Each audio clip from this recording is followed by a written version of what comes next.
ఈ ఆదివార సాయంత్రం వేళలో వాక్య ధ్యానం నిమిత్తము పరిశుద్ధ గ్రంథములో నుండి యెషయా గ్రంథము 6వ అధ్యాయము మొదటి నుండి 11వ వచనం వరకు నేను చదివి వినిపిస్తాను. ఈ వాక్య భాగం ఈ రీతిగా ఉన్నది. యెషయా గ్రంథము 6వ అధ్యాయము మొదటి వచన ప్రారంభం. రాజైన ఉజ్జియా మృతి నొందిన సంవత్సరమున అత్యున్నతమైన సింహాసనమందు ప్రభు ఆసీనుడై ఉండగా నేను చూచితిని. ఆయన చొక్కాయి అంచులు దేవాలయమును నిండుకొనెను. ఆయనకు పైగా శరాపులు నిలిచి ఉండేరి. ఒక్కొక్కరికి 6 రెక్కలుండెను. ప్రతివాడు 2 రెక్కలతో తన ముఖమును, రెంటితో తన కాళ్లను కప్పుకొనుచు రెంటితో ఎగురుచుండెను. వారు సైన్యములకు అధిపతియగు యెహోవా పరిశుద్ధుడు, పరిశుద్ధుడు, పరిశుద్ధుడు, సర్వలోకము ఆయన మహిమతో నిండి ఉన్నదని గొప్ప స్వరముతో గాన ప్రతిగానములు చేయుచుండెరి. వారి కంఠస్వరము వలన గడప కమ్ముల పునాదులు కదులుచు మందిరము ధూమము చేత నిండగా నేను అయ్యో, నేను అపవిత్రమైన పెదవులు గలవాడను, అపవిత్రమైన పెదవులు గల జనుల మధ్యను నివసించువాడను, నేను నశించి తిని. రాజును సైన్యములకు అధిపతియునగు యెహోవాను నేను కన్నులారా చూచి తిని అనుకొంటెను. అప్పుడు శరాపులలో నొకడు తాను బలిపీఠం మీద నుండి కారుతో తీసిన నిప్పును చేత పట్టుకుని నా యొద్దకు ఎగిరి వచ్చి నా నోటికి దాని తగిలించి, ఇది నీ పెదవులకు తగిలెను గనుక నీ పాపమునకు ప్రాయశ్చిత్తమాయను, నీ దోషము తొలగిపోయెను అనెను. అప్పుడు నేను ఎవని పంపెదను? మా నిమిత్తము ఎవడు పోవునని ప్రభు సెలవీయగా వింటిని. అంతట నేను చిత్తగించుము, నేనున్నాను, నన్ను పంపమనగా ఆయన, నీవు పోయి జనులతో ఇట్లనము, మీరు నిత్యం వినుచుందురు గాని గ్రహింపకుందురు, నిత్యం చూచుందురు గాని తెలుసుకొనకుందురు. వారు కనులతో చూచి, చెవులతో విని, హృదయముతో గ్రహించి మనస్సు మార్చుకొని స్వస్థత పొందకపోవునట్లు ఈ జనుల హృదయము క్రొవ్వు చేసి, వారి చెవులు మందపరచి, వారి కన్నులు మూయించుమని చెప్పాను. ప్రభువా, ఎన్నాళ్ళ వరకని నేను అడుగగా ఆయన, నివాసులు లేక పట్టణములను, మనుషులు లేక ఇండ్లను పాడగు వరకును, దేశం బొత్తిగా బీడగు వరకును. ప్రార్థన చేస్తాను. కృపగలిగిన తండ్రి, మాతో మాట్లాడండి. మీ మాటలు ఆలకించడానికి మాకు ఇష్టమును కలిగించి, వినుచున్న మీ మాటలు మేము గ్రహించి మా జీవితంలో అన్వయించుకొని, మా ప్రియ ప్రభువా, మేము ఆత్మికముగా బలపడ్డకు, మిమ్మల్ని మహిమపరచుటకు సహాయము దయచేయమని క్రీస్తు వారి శ్రేష్టమైన నామములో ఈ విన్నపాలను వేడుకొనుచున్నాము తండ్రి, ఆమేన్. ప్రియమైనటువంటి వారలారా, ఈ ఆదివారము 2 ప్రత్యేకతలు ఉన్నాయి. ఒకటి ఫాదర్స్ డే. మన పితరులను లేక తండ్రి గారులను జ్ఞాపకం చేసుకొని వారిని గౌరవించి మన యొక్క ప్రేమను వ్యక్తం చేసేటువంటి దినము. రెండవది, సంఘ క్రమములో పెంతెకోస్తు తరువాత త్రిత్వము ఆదివారం వస్తుంది. కాబట్టి ఒకటి త్రిత్వమునకు సంబంధించినది, 2 లోకములో ఫాదర్స్ డేకి సంబంధించింది. సరే, ఏది ఏమైనా నేను ఎంపిక చేసుకున్నటువంటి వాక్య భాగము దర్శనమునకు సంబంధించినదిగా మరి మనం తీసుకొనవలసి ఉన్నది. దర్శనము ఈ వాక్య భాగములో మొదటి 4 వచనాలు దర్శనాన్ని వివరిస్తాడు. యెషయా గ్రంథము 6వ అధ్యాయము మొదటి 4 వచనాలు దర్శనమును గురించినటువంటి వివరణలు ఇక్కడ ఇవ్వడం జరుగుతూ ఉన్నది. అటు పిమ్మట దర్శనములో దేవునితో సంభాషణ, మరి ఇతర అనుభవాలు కనపడతాయి. 1, 6, 7 వచనాలు పాపమును గ్రహించడం, పాప శుద్ధి చేయించబడ్డం. 3వదిగా మనం చూసినట్లయితే దైవ పరిచర్య నిమిత్తము దేవుడు ఆజ్ఞాపించడం. ఈ 3 విషయాలు కనపడతాయి. 1 దర్శనం, 4 వచనాల్లో దర్శనం.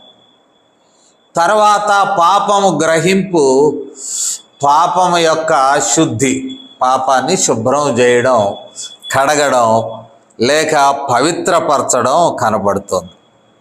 చివరిగా 8వ వచనం తదుపరి దేవుడు ఆజ్ఞాపించడం. ఎవరికైతే దర్శనం వచ్చినదో, ఎవరైతే తన పాపమును ఒప్పుకొన్నారో, కడుగబడినారు, వారిని తన పని నిమిత్తమై ఆజ్ఞాపించడం, కమిషనింగ్ అని అనవచ్చు. ఈ వాక్య భాగాన్ని మనము గమనించినట్లయితే ఇక్కడ మరి దీని యొక్క నేపథ్యం 2వ దినవృత్తాంతములు 26వ అధ్యాయం చూస్తే ఈ నేపథ్యము కనపడుతుంది. నేపథ్యం అంటే తెలుగులో నేపథ్యం, పద్యం అంటే పద్యం కాదు, ఇట్ ఈస్ బ్యాక్గ్రౌండ్. నేపథ్యం అనగా బ్యాక్గ్రౌండ్ అని మనము తెలుసుకొనాలి. ఈ 26వ అధ్యాయాన్ని కానీ మనము చూసినట్లయితే ఇక్కడ మరి 3వ వచనం నుండి ప్రారంభం.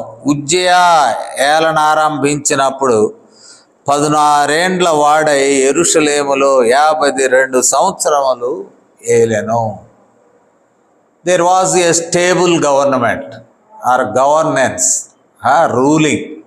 52 ఏళ్ల రూలింగ్ అంటే నిలకడగా ఉన్నది. ప్రజలు కూడా స్థిరముగా ఉన్నారు, ప్రజలు కూడా బాగా జీవిస్తున్నారు అని చెప్పవచ్చు. నిలకడగా ఉన్నటువంటి ఈ సామ్రాజ్యంలో అనేక డెవలప్మెంటల్ ప్రోగ్రామ్స్ తీసుకోబడినాయి. సహజంగా ఉజ్జియా మరి తాన పరిపాలన సమయంలో చాలా డెవలప్మెంటల్ యాక్టివిటీస్ జరిగినట్లు అక్కడక్కడ మనం చూడవచ్చు. ద్వితీయోపదేశ దినవృత్తాంతములు, 2వ దినవృత్తాంతములు 26 అధ్యాయములోనే మనం చూసినట్లయితే చాలా కనపడతాయి. మనము 6వ వచనం, యుద్ధాల విషయంలో 6వ వచన చివరి భాగం, ప్రాకారపురములను కట్టించెను. ప్రాకారపురములు కట్టించాడు అంటే దేశంలో ఎవరు చొచ్చుకు రాకుండా. మరి 9వ వచనం ఆ చివరి భాగము, దుర్గములను కట్టించి గుమ్మములు దిట్టపరచను. ఇంకా 10వ వచనం చివరి భాగంలో బావులు త్రవ్వించెను, వ్యవసాయమందు అతడు అపేక్ష గలవాడు గనుక మరి బాగా వ్యవసాయము చేయించాడు. ఇక 14వ వచనంలో మనం చూస్తే ఉజ్జియా ఈ సైన్యమంతటికి డాళ్లను, ఈటెలను, శిరస్త్రాణములను, కవచములను, విల్లులను, వడిసెల్లులను చేయించారు. Weapons for the military. ఆ దినాల్లో ఇశ్రాయేలీలకు మెటల్స్ వాడడం తెలియదు. మెటల్స్ వాడడం తెలియనటువంటి వీరు మనము గమనించినప్పుడు మరి ఈ ఉజ్జయ పరిపాలనలో అగ్రికల్చర్ డెవలప్ చేశాడు, ఒక విధంగా ఇరిగేషన్ కూడా ఉన్నది. బావులను త్రవ్వించిన 10వ వచనం చివరి భాగం ఈ 2వ దినవృత్తాంతాల్లో బావులు త్రవ్వించను, నీటి వసతి ఏర్పాటు చేశాడు, వ్యవసాయాన్ని చేయించాడు, ప్రాకారములు కట్టించాడు, దుర్గములను కట్టించాడు, మరి సైన్యాన్ని బలోపేతం చేశాడు, వారికి కావలసిన వెపన్స్ మెటల్స్తో చేయించి అడ్వాన్స్డ్ ఆ దినాల్లోనే. తర్వాత మరి అంటే ఇశ్రాయేలీలు వచ్చినప్పుడు వారికి మెటల్స్ సంగతి తెలియదు పాపం, పులోమని వచ్చిన బానిసలు వారు, అంటే బానిసలుగా ఉంటూ పులోమని వచ్చారు. వారికి వెపన్స్ ఇవ్వడం, అనేకమైన అభివృద్ధి కార్యక్రమాలు చేయడం చూశారు. ఈ 6వ అధ్యాయం యెషయా గ్రంథం 1వ వచనంలో ఏం చెప్తాడంటే ఆయన చనిపోయాడు, ఈ డైడ్. ఇంత స్థిరమైనటువంటి రాజు చనిపోవడం మనము చూస్తాం.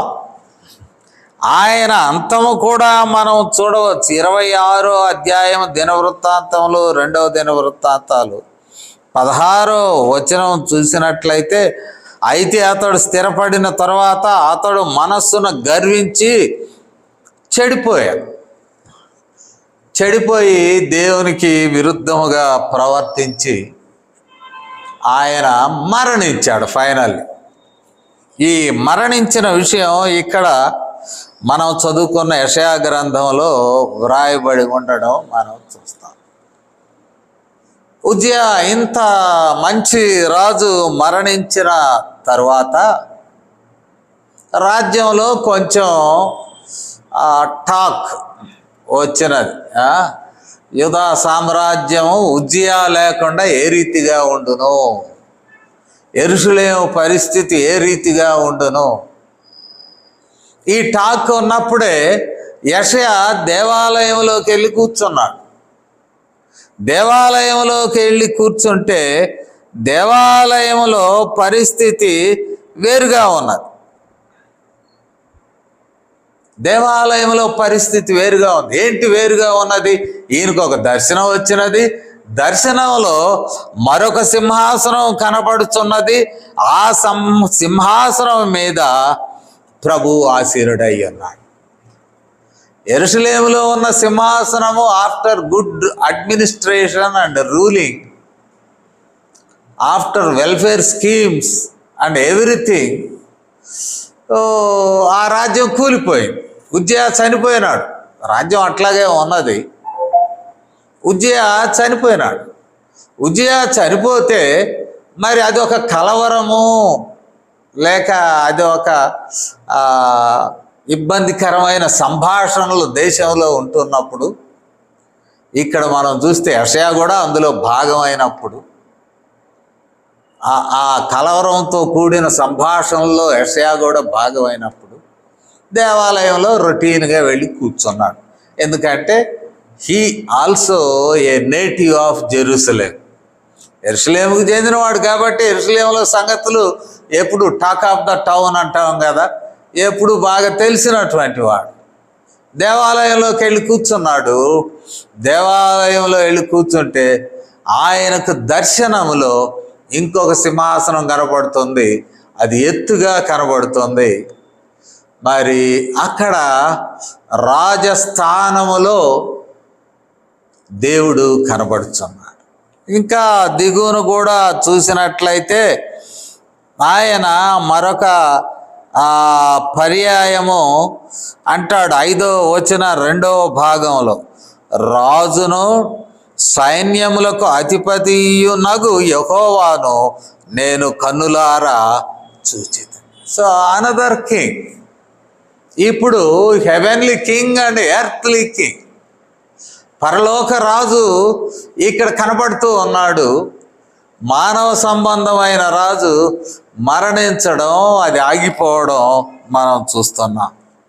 స్థిరమైన రాజ్యంలో వాస్తవంగా యూదా రాజ్యము ప్రాస్పర్ అవుతున్నది. అంటే మనుషులు బాగా సంపాదించుకుంటున్నారు. స్టేబుల్ గవర్నమెంట్ కాబట్టి మనుషులు చాలా సంపాదించుకుంటున్నారు. వాళ్ళ యొక్క మైండ్ కూడా మనం చూడవచ్చు. యెషయా గ్రంథంలోనే మొదట్లోనే 2వ అధ్యాయంలో మనము గమనించినట్లయితే 22వ వచనం, తన నాసికా రంధ్రములలో ప్రాణము కలిగిన నరుని లక్ష్య పెట్టకము, యెషయా అంటున్నాడు, వానిని ఏ విషయంలో ఎన్నిక చేయవచ్చును. అంటే ప్రాణం ముక్కుల్లోనే, నాసికారంధ్రము బ్రీదింగ్ సిస్టంలో ఉన్నది. ఒక విధంగా చెప్పాలంటే లంగ్స్ సిస్టంలో ఉన్నది. ఈ లంగ్స్ సిస్టమ్ ఆగిపోతే ఆ మనిషి కొలాప్స్ అవుతాడు. అలాంటి మనుషుని మీరు ఆధారపడుతూ ఉన్నారు. యెహోవా మీద ఆధారపడడం లేదు అనేది వారి మీద అభియోగం యెషయా చేస్తున్నారు. మీరు మనుషులు నమ్ముతున్నారు, మనుషుల మీద ఆధారపడుతున్నారు, సంపాదించుకుంటున్నారు, బాగా ఉంటున్నారు. మరి ఈ క్రమంలో భక్తి కూడా పోగొట్టుకున్నారు. పాపముల్లోనే జీవిస్తూ దేవునిని ఘనపరుస్తూ మనిషిని నమ్ముకుంటూ దేవుని విస్మరిస్తూ కొనసాగుతూ ఉన్నారు. The prosperity of the nation, ఇది దేవుని నుండి మనుషులను వేరు చేసిన, దేవుని నుండి వేరు చేసి మనుషుల మీద ఆధారపడడం నేర్పిస్తూ ఉన్నది. మనుషుల మీద ఆధారపడడం మంచిది కాదంటాడు యెషయా. వారు చేసే భక్తిని కూడా యెషయా తూర్పారబడతాడు. మనం ఇక్కడే ఇవి మొదటి అధ్యాయంలో చూస్తే, యెషయా గ్రంథంలో 1వ అధ్యాయము 12వ వచనం నుండి క్లుప్తంగా చదువుతాను. నా సన్నిధిని కనబడవలనని మీరు వచ్చుచున్నారే. అలాంటి ప్రజలను యెషయా ద్వారా దేవుడు అడ్రస్ చేస్తున్నాడు, మాట్లాడుతున్నాడు. నా ఆవరణములను త్రొక్కుటకు మిమ్మును రమ్మన్నవాడెవడు? మీ నైవేద్యం వ్యర్థము, అది నాకు అసహ్యం పుట్టించు ధూపార్పణము, దాని ఇకను తేకొడి. అమావాస్యయు విశ్రాంతి దినమును సమాజ కూట ప్రకటనమును జరుగుతున్నవి. పాపుల గుంపు కూడిన ఉత్సవ సమాజమును నేను ఓర్చజాలను. మీ అమావాస్య ఉత్సవములు నియామక కాలములను నాకు హేయములు, అవి నాకు బాధాకరములు. వాటిని సహింపలేక విసిగి ఉన్నాను. మీరు చేతులు చాపునప్పుడు మిమ్మను చూడక నా కన్నులు కప్పుకొందును. మీరు బహుగా ప్రార్థన చేసినను నేను వినను. మీ చేతులు రక్తముతో నిండి ఉన్నవి. అనగా దేశంలో బలాత్కారం కూడా జరుగుతున్నది. పేదలను దోచుకుంటున్నారు, ధనికులు బాగా వస్తున్నారు. ధనికులు అధికారుల యొక్క ఫేవర్ను ఆశ్రయించి ఇంకా ధనం సంపాదిస్తూ ఉన్నారు. మనుషులను ఆశ్రయిస్తున్నారు, దేవుణ్ణి ఆశ్రయించడం లేదు. మీరు సంపాదించుకొని నా యొద్దకు ఎందుకు వస్తారు అని యెషయా ప్రవక్త ద్వారా యెహోవా దేవుడు యూదా ప్రాంతపు వారిని, లేక ఇశ్రాయేల్ని జనరల్ వారిని నిలదీస్తూ ఉన్నాడు. అది సందర్భం. ఈ రీతిగా ఉంటున్నప్పుడు మనము గమనించినట్లయితే ఇక్కడ చెప్పబడినటువంటి మాట, ఈ సమయంలో దేవుని రాజ్యం, పరలోకంలో ఉన్న రాజ్యము భూమి మీద ఉన్నటువంటి దైవరాజ్యముతో సంధానమైనది, కలిసిపోయినది. యెషయా, ఎందుకు నువ్వు కూర్చున్నావు, ఆలోచిస్తున్నావు? Everything is in control. మనిషి సహాయపడలేదని, లేక దేశమును పరిపాలన చేయుచున్న ఉజ్జియా లేడని, నీవెందుకు బాధపడుతూ ఉన్నావు? Everything is in control. రెండు కూడా కంట్రోల్లో ఉన్నాయి. ఆకాశము భూమి ఎప్పుడు లింక్ పోలేదు.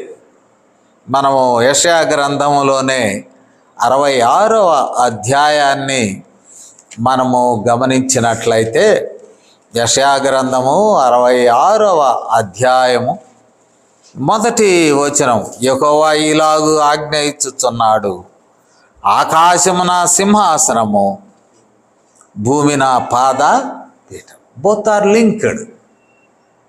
ఆకాశం నా సింహాసనం అయితే భూమి నా పాదపీఠముగా నున్నది. Both are linked.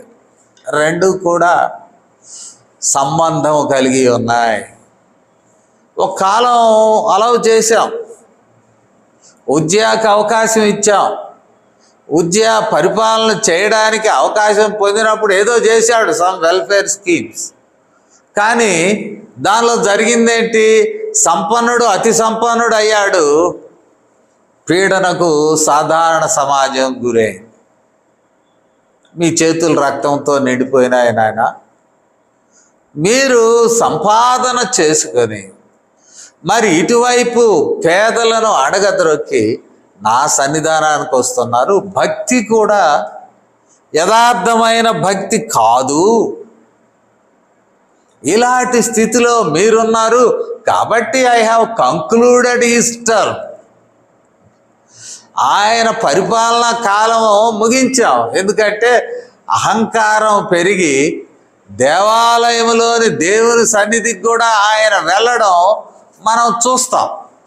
ధూపార్తి దగ్గరకు, ధూపవేదిక దగ్గరకు కూడా వెళ్ళిపోతారు. నొసట కుష్టి వస్తుంది. అంటే రాజు మంచి పనులు చేశాడని కాదు, కానీ ఆ మంచి పనులతో కూడా మరి తాను క్రమమును ఉల్లంఘించాడు, అతిక్రమము చేశాడు.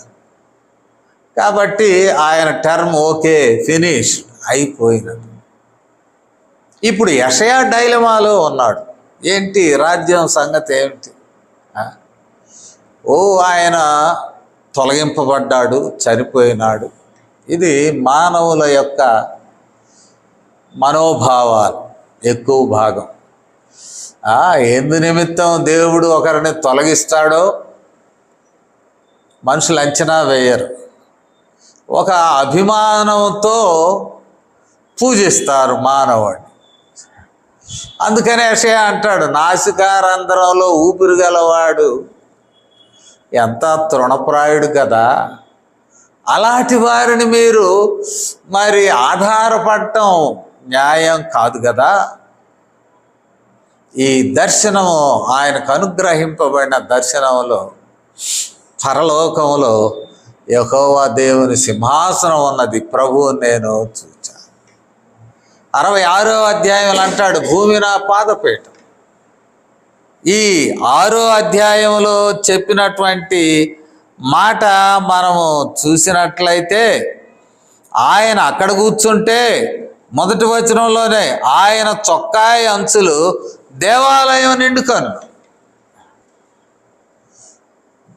ఆయన దేవుడు పరలోకంలో కూర్చొని ఉంటే ఆయన చొక్కాయి దేవాలయం. It is connected. దేవాలయం కూడా పరలోకంతో కనెక్టెడ్ అనేటువంటి ఆ విషయాన్ని మనము తెలుసుకోవాలి. అంతేకాదు, పరలోకంలో గాన ప్రతిగానాలు జరుగుతూ ఉంటే భూలోకములో ఉన్న దేవాలయములో అంటాడు 4వ వచనములో, వారి కంఠ స్వరము వలన ఇక్కడ గడప కమ్ముల పునాదులు కదులుచు. దేవాలయములో గడప పునాదులు కదులుతూ ఉన్నాయి. మరి ఇక్కడ మందిరము ధూమము చేత నిండగా. ఈ connection earth and heaven, it is connected. Earth is in control of eternal being. భూమి నిత్యుడగు తండ్రి చేతిలో మరి ఒక నియంత్రణలో, కంట్రోల్లో భూమిపై జరుగుతున్న విషయములు ఉన్నవి. Nothing is out of control. ఉజ్జయా చనిపోయాడంటే చనిపోని, ఆయన పాజిటివ్ థింగ్స్ ఉంటే ఉన్నాయి. దేవుడు అలౌ చేస్తే మానవులు కొన్ని మంచి కార్యాలు చేయవచ్చు, ఇఫ్ గాడ్ అలౌస్. దేవుని ధిక్కరించాక దేవుడు అలౌ చేయడు. సౌలును ఎంపిక చేసుకున్నాడు, కొంచెం ఉల్లంఘించాడు, చాలు పక్కకు పో నాయన అన్నాడు. ఇక్కడ ఉజ్జయ 52 ఏళ్ళు సుదీర్ఘ రాజ్య పరిపాలన. మరి మనసును గర్వించాడు, తన పరిధిని దాటాడు, దేవాలయంలోకి వెళ్ళాడు. నొసట కుష్ఠం వచ్చింది, చివరకు ఆయన జీవితము ముగిసినది. ఈ సందర్భాలలో యెషయా మరి ఆయన ఎక్కువగా మానవ ప్రమేయం మీదనే ఎక్కువగా ఆలోచిస్తూ ఉన్నాడు. మానవునికి అధికారం ఇచ్చేవాడు దేవుడే, శక్తినిచ్చేవాడు దేవుడే, సామర్థ్యం ఇచ్చేవాడు దేవుడే. మానవుని మీద ఆధారపడి మనము కొన్నిసార్లు డిప్రెషన్, నిరాశకు లోనవడం. ఫలానా అధికారి ఆయన కనుసనల్లో నుండి నేను వెళ్ళిపోయినాను, ఆయన మాట్లాడలేదు, కోప్పడుతూ ఉన్నాడు, నన్ను దూరం పెడుతూ ఉన్నాడు, కాబట్టి నేను హౌ టు సస్టైన్, ఎట్లా జీవించాలి, ఎట్లా బ్రతకాలి, నా పనులు ఎట్లా జరుగుతాయి, నేనేమి కావాలి అని మనం అనేక పర్యాయాలు ఇలాంటి సందిగ్ధంలోనికి మనం వెళుతూ ఉంటాం. ఒక అధికారి కొరకు వెళతాం. నేను ఒక అధికారి దగ్గరకు వెళ్ళాను. ఆయన ఇప్పుడు పెద్దవాడయ్యాడు, మతిమరుపు కూడా ఉంది. ఆయన సంతకం అవసరం. అయ్యా కొంచెం పెద్ద చదువులు చదువుకోవాలి, తమరి సంతకం కావాలన్నారు పెద్దవాళ్ళు, అంటే ఫారిన్ పార్ట్నర్స్ స్కాలర్షిప్ ఇవ్వడానికి. ఆ స్కాలర్షిప్ నువ్వు సంతకం పెడితే అవుతుంది అని అడిగాడు. ఆయన కాగితాలు ఇట్లా ఇట్లా ఇట్లా చూసి ఇట్లా ఇసిరేశాడు. ఇసిరేసి నేను పెట్టను అన్నాడు. వాటినన్నిటినీ పోగు చేసుకొని వందనాలయ్య గారు అని చెప్పి వచ్చేసాను. He was a big man. ఆ దినాల్లో ఆ ఫారిన్ బాడీస్ ఆయన్ని హెచ్చించాయి. హెచ్చిస్తే ఆయన ఆ పని చేశాడు. నమస్కారం పెట్టి వచ్చేసాను. సంతకం లేని కాగితాలు పంపాను ఫారిన్ పార్ట్నర్స్. వారు సంతకం కొరకు చూడకుండా నా స్కాలర్షిప్ రిలీజ్ చేశారు. అది ఎట్లా జరిగిందో ఇప్పటికీ అర్థం కాని విషయం. నేను పూర్తి చేశాను, మా డాక్టరల్ స్టడీ పూర్తి చేశాను, సబ్మిట్ చేశాను, వైవా ఓసే అయినది. మరి డాక్టరల్ డిగ్రీ అవార్డు చేశారు. ఇంచుమించు 4 సంవత్సరాలు రెసిడెన్షియల్ పీరియడ్, 3 అయితే నేను 4 సంవత్సరాలు గడిపాను. 4 సంవత్సరాలు స్కాలర్షిప్ ఇచ్చారు. అవార్డు అయ్యాక సర్టిఫికేట్ పొందాక అదే పాస్టర్ గారి దగ్గరికి స్వీట్ తీసుకెళ్ళాను. వెళ్తే ఏంటి వచ్చావు, చాలా వందనాలు, మీరు మేలు చేశారు, మీరు చేసినందుకు ఇదిగో స్వీట్ తెచ్చానండి, ఆశీర్వదించండి. ఏంటి, నేనేమైనా మేలు చేసినట్టు నాకు గుర్తు లేదే అన్నాడు. మేలు చేశారంతే. God is in control. అంటే ఒక చిన్న విషయాన్ని నేను ఎందుకు జ్ఞాపకం చేస్తూ ఉన్నాను అంటే, దేవుని నియంత్రణలో విషయాలు ఉన్నాయి. మన ప్రొసీజర్స్లో మానవుడు ఉన్నాడు, మానవ అధికారులు ఉన్నారు, మానవ పెత్తందారులు ఉన్నారు, వారు తృణీకరిస్తున్నారు అని ఒకవేళ నిరాశకు గురి కావచ్చునేమో. ఉజ్జియా కన్నా మరి ఎంతో గొప్పవాడు ఆకాశమందు సింహాసనం మీద. ఆయన భక్తులు దేవాలయంలో ఉన్నారు. ఆకాశంలో ఆసీనుడై ఉన్న దేవుని యొక్క సింహాసనం మీద ఆసీనుడై ఉన్న, ఎత్తైన సింహాసనం మీద ఆసీనుడై ఉన్నటువంటి వాని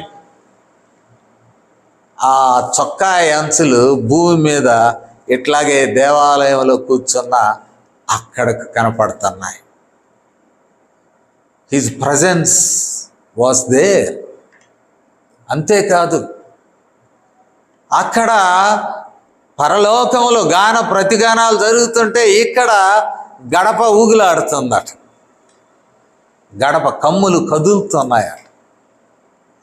అక్కడ ఆరాధన జరుగుతుంటే ఇక్కడ మందిరము ధూమము చేత నిండినది అనేటువంటి మాట ఇక్కడ వ్రాయబడినట్లు మనము చూస్తూ ఉన్నాం. ఆయన మహిమతో నిండిపోయి ఉన్నది దేవాలయం.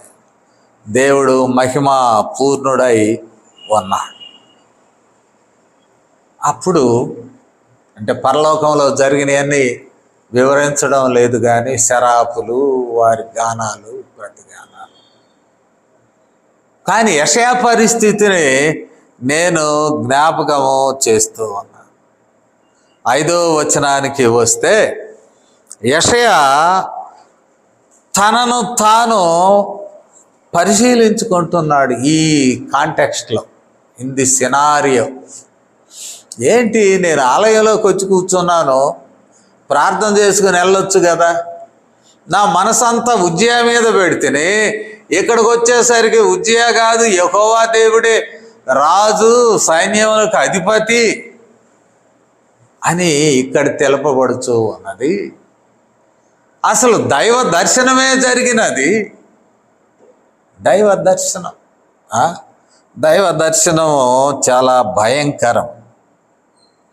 దేవుని చూచుట ఇట్ ఈస్ డేంజరస్. మనం నిర్గమకాండము 19వ అధ్యాయము మనం చూసినట్లయితే 21వ వచనంలో నేను చదువుతాను.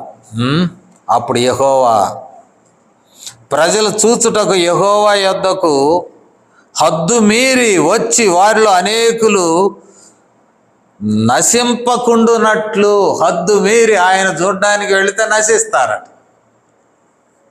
అంటే మరి ఆయనను చూడడం ఇబ్బంది అని. కేవలము అవసరమైన వారికే తాను ప్రత్యక్షం అవుతాడు. ఇదే నిర్గమకాండం 24వ అధ్యాయానికి వెళ్తే ఇక్కడ 70 మంది పెద్దలు ఆయన పిలుచుకుంటాడు. 24వ అధ్యాయంలో చూసినట్లయితే 11వ వచనం, ఆయన ఇశ్రాయేలీయులలోని ప్రధానులకు ఏ హానియు చేయలేదు, వారు దేవుని చూచి అన్నపానములు పుచ్చుకొనిరి. పాత నిబంధన కాలం. క్రొత్త నిబంధన కాలంలో యేసు ప్రభు వారే చూపించాడు, నన్ను చూసిన వారు తండ్రిని చూసినట్లే. ఈ డిస్క్లోజ్, ఆ మర్మము, దేవుడు ఒక మర్మము అనుకున్నటువంటి ఈ మిస్టరీ, గాడ్ ఈజ్ మిస్టరీ అని ప్రజలు భావిస్తూ ఉన్నప్పుడు యేసుక్రీస్తునందు ఆ మిస్టరీ తొలగిపోయింది. ఆయన వచ్చేసాడు, కన్య గర్భమును భూమి మీదకి వచ్చాడు, మనుషుల మధ్య జీవించాడు, మనుషుల మధ్య సంచరించాడు, బోధించాడు, అద్భుతాలు చేశాడు, చివరికి ఆయన ప్రాణం పెట్టాడు, తిరిగి లేచాడు. కొద్దిమందికి కనపడి ఆరోహణం అయిపోయినాడు. అనగా God revealed himself to everyone in Jesus Christ. కానీ బిఫోర్ జీసస్ క్రైస్ట్, ఈ యెషయా కాలం, దాని ముందు కాలం మనుషులు చూసి బ్రతకడానికి లేదు. Only selected people for selected purpose. 70 మందిని ఎందుకు పిలుచుకున్నాడంటే వాళ్ళతో మాట్లాడాలి కాబట్టి. వాళ్ళు ఎవరు చచ్చిపోలేదు. ఇశ్రాయేల్లోని ప్రధానులకు ఏ హానియు జరగలేదు. మోషేకు కూడా ఏ హాని జరగలేదు అని మనము చెప్పుకొనవచ్చు. మోషే కూడా 34 అంటే ఆఖరి అధ్యాయం, ద్వితీయోపదేశ కాండంలో ఆఖరి అధ్యాయం 34వ అధ్యాయాన్ని ఆఖరి వచనాన్ని చూసినట్లయితే 12వ వచనం ఆఖరి మాట, యెహోవాను ముఖాముఖిగా ఎరిగిన మోషే వంటి ఇంకొక ప్రవక్త ఇస్రాయేలీల్లో ఇది వరకు పుట్టలేదు. ముఖాముఖిగా, ఫేస్ టు ఫేస్, ముఖాముఖి, ఫేస్ టు ఫేస్. ఆయన ముఖం ఏం చూశాడు, ఏను ముఖం ఆయన చూశాడు. ద్వితీయోపదేశ కాండ రచయిత రాశాడు మోషే మరణించిన తర్వాత. అంటాడు మరి మోషే కూడా privilege, few privileged people had that experience looking at God's face or his glory. ఆయన మహిమను చూడడానికి, ఆయనను ముఖాముఖిగా చూడడానికి కొద్దిమందికి. అది కూడా దేర్ ఈస్ అ పర్పస్, ఒక ఉద్దేశం మేరకు ఆయన తను తాను కనపరుచుకున్నాడు. ఇక్కడ యెషయా కనపరుచుకున్నాడు. యెషయా అనుకోవాలా, అదేంటి దేవుని చూడడం, నాకు అది జరిగినే, నేను మంచివాడిని కాదు, పాపిని అంటాడు. అపవిత్రమైన పెదవులు గలవాడిని, అపవిత్రమైన పెదవులు గల జనుల మధ్య నేను నివసిస్తాను. పెదవులు అంటే ఆర్టికులేషన్ ఆఫ్ స్పీచ్, ఉచ్చరించడం. ఈ ఉద్యోగ గురించే నేను చాలా లూజ్ టంగ్ అయినా. యెహోవా దేవుని నేను లెక్క చేయలేదు, ఉజ్జయా లేడనే మాట నేను మాట్లాడాను. ఇట్లాంటి ఉజ్జయాను గురించి శృతి మించి పొగిడేటువంటి ప్రజల మధ్యలో నేనున్నాను. ఇప్పుడేమో ఆయన చూశాను, అసలు రాజును చూశాను. నేను బ్రతకన్నాయనా, నేను పాపిని, నేను బ్రతకను, నా మాటలో పవిత్రత లేదు, దేవుని గురించి యోగ్యమైన మాటలు నేను పలుకలేదు, దేవుని గురించి తక్కువ చేసి మాట్లాడుకుంటూ ఉజ్జయాన్ని ఎక్కువ చేసే మాట్లాడే ప్రజల మధ్యలో నేను వాళ్ళ మధ్యలో ఉన్నాను. నాకు ఆయన అగపడ్డం ఏంటి బాబు అంటాడు. నేను నశించి చచ్చిపోయాను రా బాబు, నేను నశించి తిని. 5వ వచనం మధ్య భాగము, నేను నశించి తిని అని మరి గట్టిగా చెప్పాడు. నేను నశించాను, ఐఎమ్ పెరిష్డ్. వై? నోరు మంచిది కాదు, ఏదేదో మాట్లాడాను, దేవునికి వ్యతిరేకంగా మాట్లాడాను, దేవునికి వ్యతిరేకంగా మాట్లాడే జనంతో ఉన్నాను. ఉజ్జయాన్ని గొప్ప చేసుకుంటున్నాం, యెహోవా దేవుడు అసలు సింహాసనం మీద ఆయన కూర్చుంటే ఆయన సంగతి పట్టించుకోలేదు. మానవుడిని హెచ్చించి దేవుని జ్ఞాపకం చేసుకోకుండా బుద్ధి లేని మాటలు మాట్లాడాను, పెదవులు పాడైపోయినాయి. నాకేం ఆయనకు పడ్డాడు, పాపినైన నేను ఆయనను చూడడం ఏమిటి, నేను నశించాను. సో ఇది ఒక విధంగా ఇట్ వాజ్ కన్ఫెషన్. ఒప్పుకున్నాడు, ఫెయిర్గా చెప్పినాడు, నా కెపాసిటీ లేదయ్యా ఆయన చూడడానికి, నా కెపాసిటీ చాలా తక్కువ, నేను పవిత్రత లేనండి, నేను ఎట చూస్తాను, చూసి బ్రతకడమా, అది జరగని పనే. కెపాసిటీ లేని వాడిని నేను ఆయన చూసి బ్రతకడమా, అయ్యో ఇది జరగదే. అప్పుడు అంటాడు, శరాపుల్లో ఒకడు వచ్చి ఆ నిప్పును ఆయన పెదవులకు తగిలించి నీ పాపము పరిహరించబడెను. He was honest in the temple of God. ఓ చిన్న పొరపాటు జరిగినా యథార్థంగా ఒప్పుకున్నాడు. నేను కన్నులారా ఆయనను చూశాను. God revealed himself in this vision to me. నేను కన్నులారా చూశాను, నీకు అయిపోయాను, నా పని నశించాను, ఐ ఆమ్ పెరిష్. మనం ఈ క్రిస్మస్ టైంలో కూడా గొర్రెల కాపర్ల యొక్క వృత్తాంతాన్ని మనం చూస్తాం. వారు మిక్కిలి భయపడిరు. ఎందుకు భయపడ్డారు? వాళ్ళకేం భయం? గొర్రెలేం కాస్తారు భయం ఉంటే? లేదు. ఒక వెలుగు, పరలోకము నుండి వచ్చిన వెలుగు వారి చుట్టూ కమ్మినప్పుడు వారు భయపడ్డారు. ఇది దైవ వెలుగే, దైవ వెలుగులో మేము ఎట్లా ఉంటాము అని భయపడినట్లు మనం చూస్తాం. ఇక్కడ కూడా అదే, భయపడ్డాడు, బయటికి చెప్పాడు. అప్పుడు దేవుడు అనుమతిని ఇచ్చాడు. శరాపుల్లో ఒకడు వెళ్ళి, ఈ నోటితోనేగా నువ్వు మాట్లాడింది, ఈ పెదవులకు ఆ నిప్పును అంటించి ఒక మాట అంటాడు, నీ దోషము నీ పాపమునకు ప్రాయశ్చిత్తమాయను, నీ దోషము తొలగిపోయినను. 7వ వచనం. అప్పుడు దేవుడు పూర్తిగా దేవునిని అంచనా వేయలేనటువంటి ఒక భక్తుడు, వర్షిప్పర్, లేక వాళ్ళ పూర్వీకులు యాజకులు అయి ఉండవచ్చు. యెరూషలేము నివాసి అయిన యెషయా వచ్చాడు వరకు ఆలయంలోకి. అక్కడ యెషయాను దేవుడు పట్టుకున్నాడు. ముందు first you understand who is God, the power of God. ఆయన శక్తి ఏమిటి, ఆయన శక్తిని తెలుసుకో. అయ్యా, తప్పు అయిపోయింది, తక్కువ చేశాను, నీ శక్తిని అర్థం చేసుకోలేకపోయా. సర్వాధికారివి నువ్వు, పరలోకంలో నీ సింహాసనం ఉన్నది, భూమి మీద నీ అధికారం సాగుతుందయ్యా, పొరపాటు చేశా. సరే, నీ తప్పు అయిపోయినది. ఇప్పుడు నాకు వార్తాహరునిగా యాజ్ మెసెంజర్ ఎవరు వెళతారు? యెషయా చెవిలో పడింది అంత దర్శనంలో, నేనున్నాను, నన్ను పంపుమయ్యా, use me as your messenger or prophet. నన్ను వాడుకో, నేనున్నాను.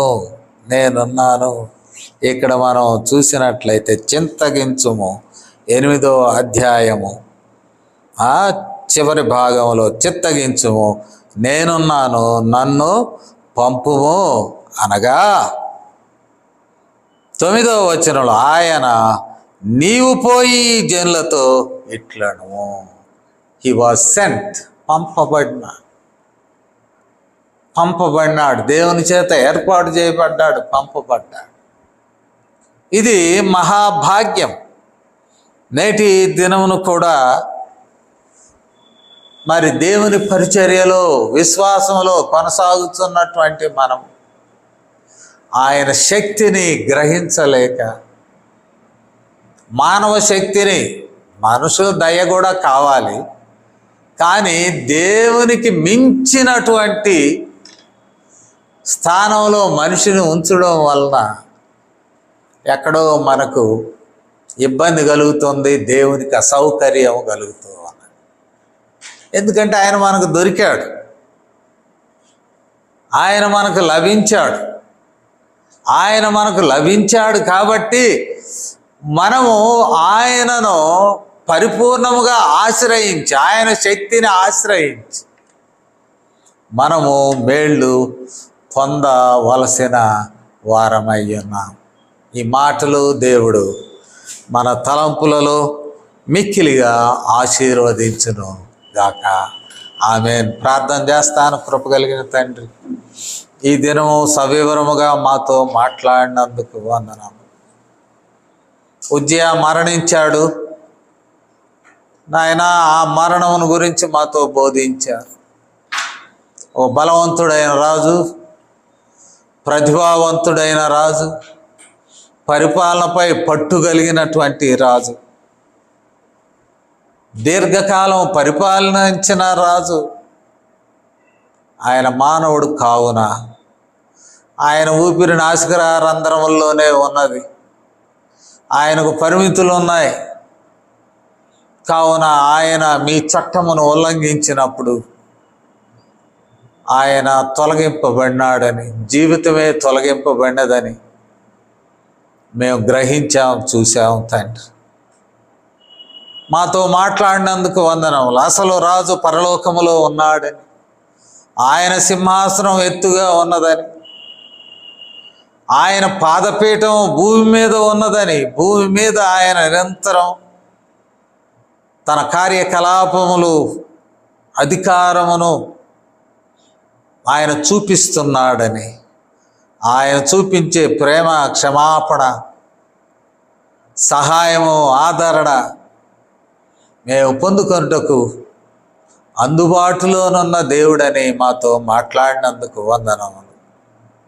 మేము ఆశ్రయించిన వారమై మా తప్పులను, పొరపాట్లను, ఆటంకముగా ఉన్న పొరపాట్లను యేసుక్రీస్తు వారి రక్తములో కడిగి శుద్ధి చేసి మమ్మల్ని యోగ్యులుగా చేస్తున్నందుకు కూడా వందనాలు. సహాయం దయచేయండి. మీ శక్తి కలిగిన మాటలు మేము ఆలకించి మా జీవితములలో మా ప్రభువ నిరంతరము మిమ్మల్ని ఆశ్రయించి మేళ్ళు పొందుటకు సహాయం దయచేయమని సర్వ వేళలలో మీ నామమునకే మహిమ, ఘనత, ప్రభావములు ఆరోపిస్తూ ఈ వినపాలను మా ప్రభువును మీ ప్రియకుమారుడునైన యేసుక్రీస్తు వారి శ్రేష్టమైన నామములో వేడుకొనుచున్నాము తండ్రి. ఆమేన్.